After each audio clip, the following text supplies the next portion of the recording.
a le tout premier groupe d'options qui s'appelle unité et format. Juste à sa gauche, il y a un petit signe moins.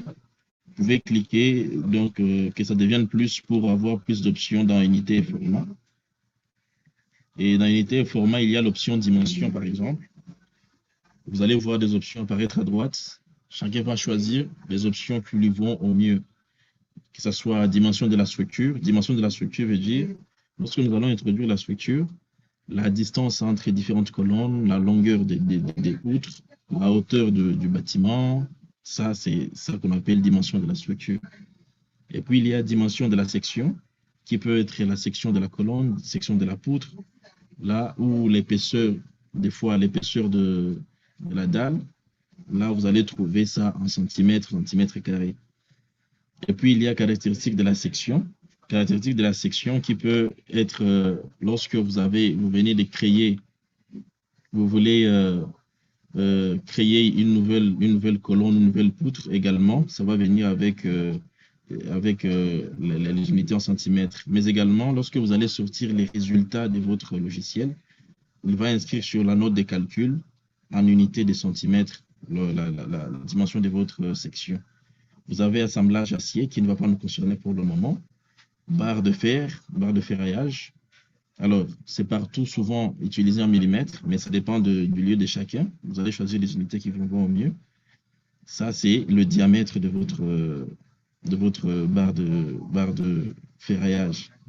La section d'acier du ferraillage, bon, c'est en même temps la section de la barre proposée, mais aussi la section au résultat. Lorsqu'on trouve la section du résultat, vous allez aussi voir mentionné dans la note de calcul en centimètres carrés.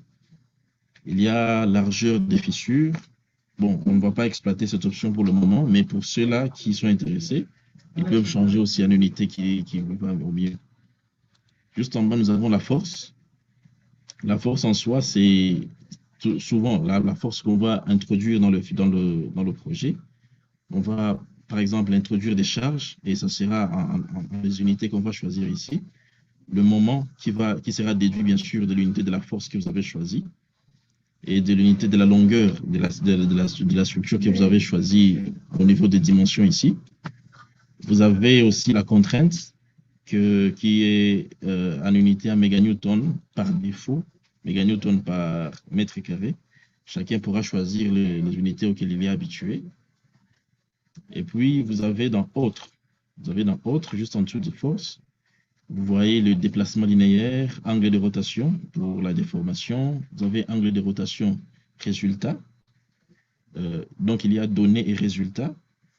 Il y a la température, le poids en kilogrammes.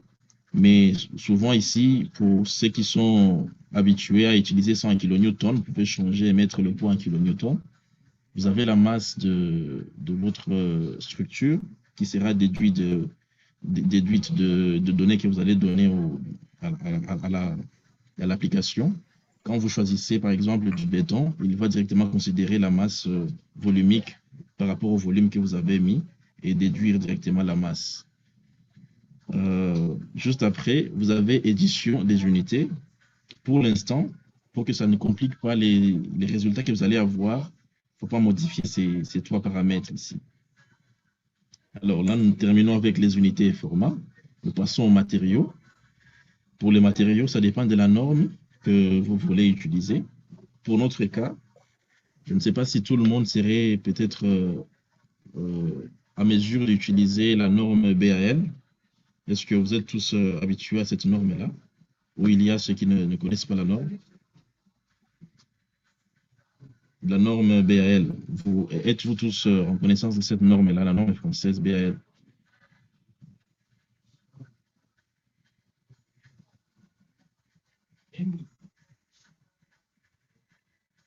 Êtes-vous tous en connaissance de la norme? Pas en profondeur, hein, pas en profondeur. Si vous pouvez les Oui. partager avec nous pour qu'on puisse les parcourir à nouveau, Ah, très bien. ça sera bien. Bon. La grande différence entre les normes se trouve sur les pondérations ou peut-être quelques nomenclatures qui changent. Mais sinon, nous avons le même système de dimensionnement. Et bon, vous allez voir peut-être la différence au niveau des pondérations. Alors, pour le moment, pour le choix des matériaux, nous allons utiliser, bon, on peut même prendre la norme européenne Eurocode pour avoir du matériau un peu selon les normes et qui sont faciles à trouver également sur le marché pour pouvoir interpréter les résultats de notre projet. Alors, au niveau de l'acier, choisissons alors à la norme de matériaux, prenons la norme française.